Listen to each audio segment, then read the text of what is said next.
Civil सेवा परीक्षा की तैयारी करने वाले मेरे नौजवान साथियों, नमस्कार। मैं हूं डॉक्टर विजय अग्रवाल और मैं आप सभी का AFEIAS.com के इस वीडियो लेक्चर में पूरी गर्मजोशी के साथ स्वागत करता हूं। मित्रों, शायद आपको याद होगा कि सबसे पहले मैंने सिविल सेवा परीक्षा की तैयारी के बारे में 11 पिलर्स की बात की थी। इसके बाद उसके एक एक पिलर को लेकर आपके सामने थोड़े विस्तार से बातें की जा रही हैं और उसी क्रम का यह 10वां स्तंभ है और इसमें मैंने विषय चुना है एनालिटिकल पावर डेवलप करना, यानी कि विश्लेषण क्षमता का विकास किया जाना। फ्रेंड्स, सिविल सर्विस की तैयारी के दौरान यदि आपने किसी से भी ये पूछा हो कि मुझे तैयारी कैसे करनी चाहिए, तो चाहे उन्होंने प्रक्रिया जो भी बताई हो, लेकिन मंजिल के रूप में, यानी कि उन प्रक्रियाओं के माध्यम से जहां आपको पहुंचना है, उसके बारे में निसंदेह रूप से उन्होंने ये कहा होगा कि आपको एनालिटिकल पावर डेवलप करनी है।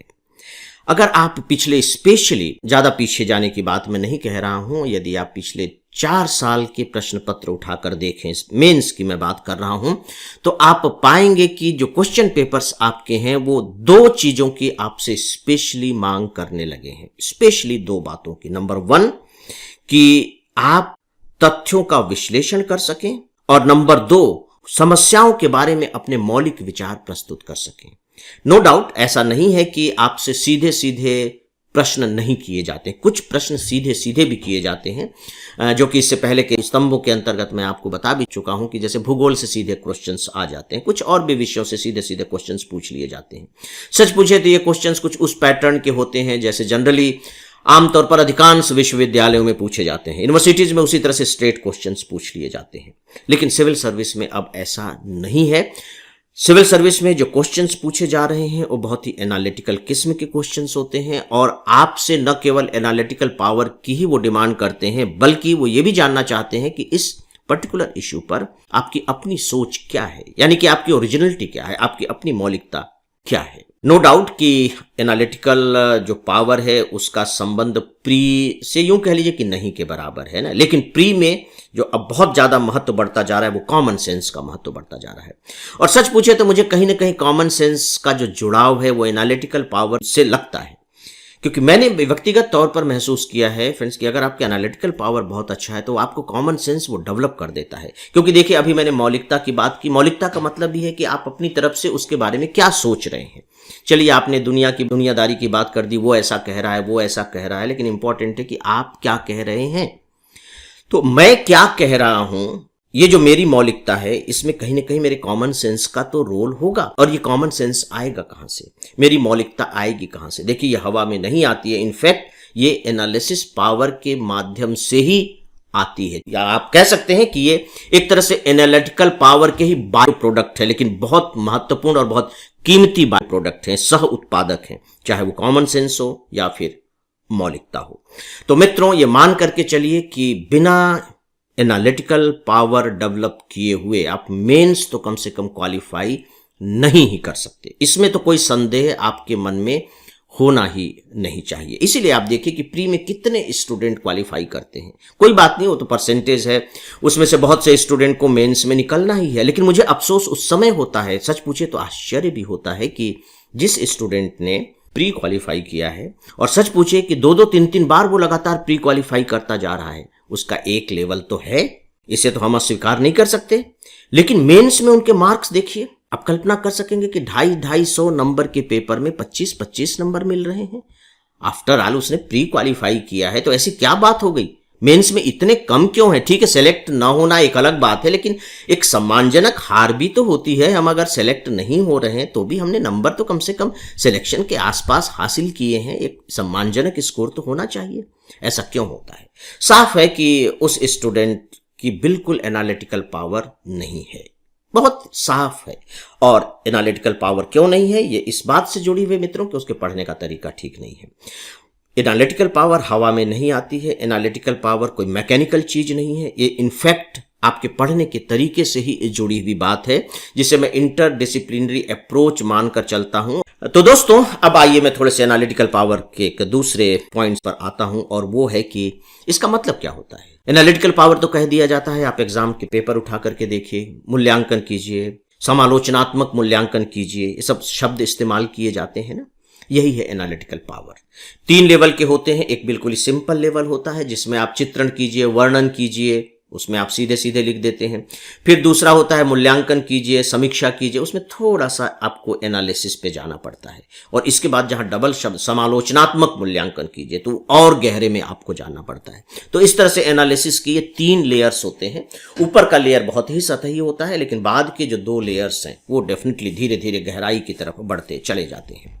इसका मतलब क्या है, एनालिटिकल पावर का मतलब क्या है? देखिए, बहुत ही सिंपल सी चीज है फ्रेंड्स। मैं बहुत इसके वैज्ञानिक और बहुत ही जटिल परिभाषिक शब्दों में नहीं जाना चाहता हूं। बहुत ही सामान्य सी बात है कि कोई एक घटना घटी या कोई एक बात हुई, कोई सरकार ने एक नीति बनाई, कोई योजना लागू की, कुछ भी एक चीज जो हुई है, एक बात जो हुई है, उसको आप कितने अलग अलग कोणों से देख पाते हैं। बस एक घटना को जिसका संबंध किसी एक विषय से, चाहे वो आर्थिक क्षेत्र की घटना हो, राजनीतिक क्षेत्र की घटना हो, सामाजिक घटना हो, सांस्कृतिक घटना हो, है वो एक ही क्षेत्र की घटना।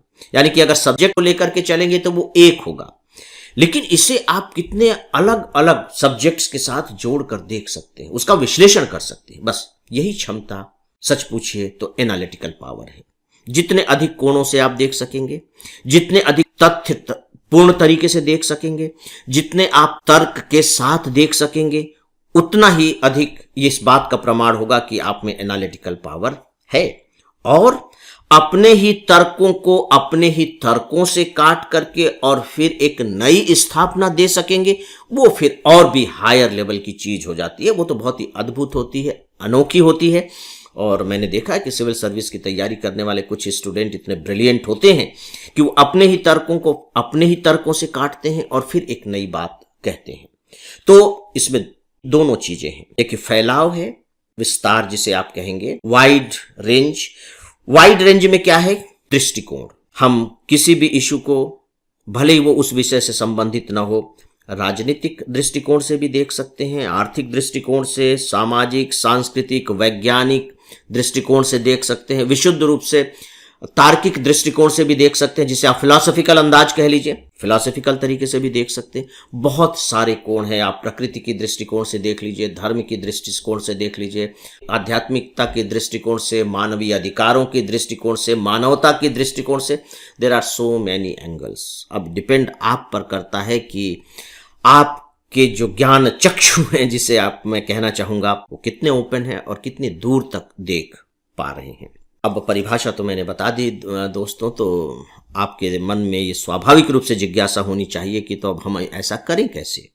क्योंकि ठीक है, किया जाना चाहिए तो बताना आसान है, लेकिन करें कैसे अगर वो बात नहीं बताई जाती है तो मुझे लगता है कि बात अधूरी रह जाएगी। तो मैं कुछ चीज़ें आपसे यहाँ शेयर करना चाहूँगा।